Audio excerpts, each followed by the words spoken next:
dari sudut pandang Kadin sendiri dan pengusaha, optimisme seperti apa sih Pak yang diinginkan di pemerintahan baru nanti di bawah Pak Prabowo dan Nah, tadi saya baru menyampaikan sambutan, saya sedikit membuat analogi optimisme kita mesti seperti optimisme waktu di Olimpiade. Jadi ketika seluruh dunia sedang dalam tantangan yang berimbas kepada kita dari sisi geopolitik, dari sisi juga supply and demand untuk trade dan juga investasi, justru kita melihat banyak sekali peluang-peluang yang Indonesia bisa istilahnya mendapatkan emasnya. Tentu kita tidak menafikan bahwa tantangan sangat besar, ya, tapi kita mesti optimis karena itu suatu hal yang penting sebagai dunia usaha. Nah, satu yang tadi kita lihat bahwa upaya setiap negara untuk mempunyai ketahanan pangan, ketahanan energi, dan ketahanan kesehatan itu justru bisa menjadi lahan untuk para pengusaha dan tentunya dunia usaha secara keseluruhan, baik dunia usaha swasta, BUMN maupun koperasi untuk berpartisipasi. Dan kuncinya menurut kami tadi sudah diskusi ada dua hal. Yang pertama yang biasa disebut hilirisasi atau industrialisasi, supaya ada nilai tambah dari setiap upaya tadi. Dan yang kedua ya digitalisasi, jadi mesti menggunakan digital untuk bisa membuat ini semua lebih baik lagi. Nah, kita sudah lihat rancangan APBN 2025 ya, sangat realistis menurut kami di dunia usaha, di Kadin, ya, bahwa upaya untuk mendapat 5,2% dan 2,5% inflasi yang dicapai dari konsumsi domestik, belanja pemerintah tentunya, ini paling tidak ya bisa menopang 70% daripada upaya tadi. Sisanya investasi, ekspor dan juga transformasi ekonomi, saya rasa bisa membuat lebih tinggi lagi dari angka-angka tersebut dan menurut saya itu konservatif. Nah, transformasi ekonomi seperti apa yang tadi kita bilang, bagaimana transformasi ekonomi harus bisa ada aspek hilirisasinya atau downstreaming, ada aspek daripada digitalisasinya, tapi tujuannya bisa menguatkan ketahanan pangan, ekonomi, pangan, dan tentunya juga energi dan juga kesehatan. Jadi ini adalah suatu yang optimis. Kita sudah mendapatkan banyak sekali hasil yang baik dari zaman Pak Jokowi dan Pak Maruf Amin.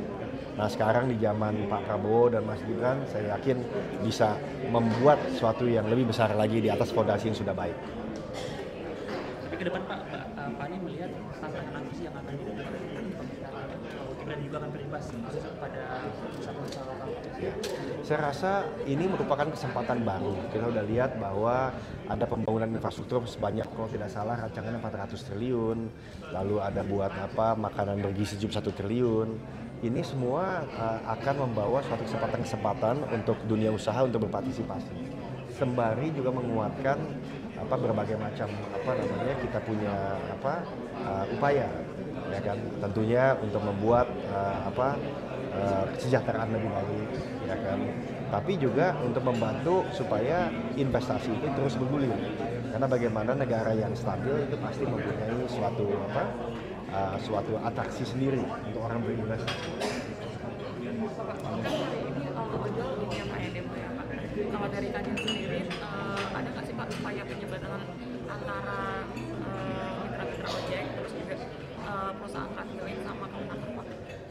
Ya, jadi kalau saya mungkin belum bisa terlalu komen mengenai hal itu ya. Tapi suatu hal yang perlu kita catat bahwa dalam era transisi ini selama 2 bulan ke depan, tentu akan selalu banyak pertanyaan, dinamisme. Tapi tujuannya ialah bagaimana semua itu bisa dilakukan dengan cara sedingin mungkin. Tentu tidaklah mungkin kalau pemerintah dan juga dari sisi Kadin melupakan berbagai macam keprihatinan dan juga masukan dari dunia usaha, apalagi pelaku usaha, penggiat hal ini. Tapi saya berharap semua itu bisa dilakukan dengan cara yang baik dan dingin, tentu dengan mengedepankan upaya untuk memecahkan masalahnya. Oke, makasih ya. Izin Pak, Sudah ini. satu hal lagi Pak, terkait dengan minta tanggapannya dong soal menguatnya rupiah. Ya. Dan terus lupa Saya menguatnya rupiah itu gabungan dari satu kekuatan fundamental ekonomi kita. Kita tahu ekspor kita baik, investasi juga tinggi, lalu di dalamnya juga kita lihat postur daripada hutang kita masih under control, tapi juga secara umum ya dengan adanya penurunan upaya penurunan suku bunga di Amerika itu tentu seperti biasanya berpengaruh terhadap kita punya nilai tukar. Tapi tentu harga seperti ini saya rasa cukup pas karena kita harus memikirkan juga ekspor kita supaya kompetitif.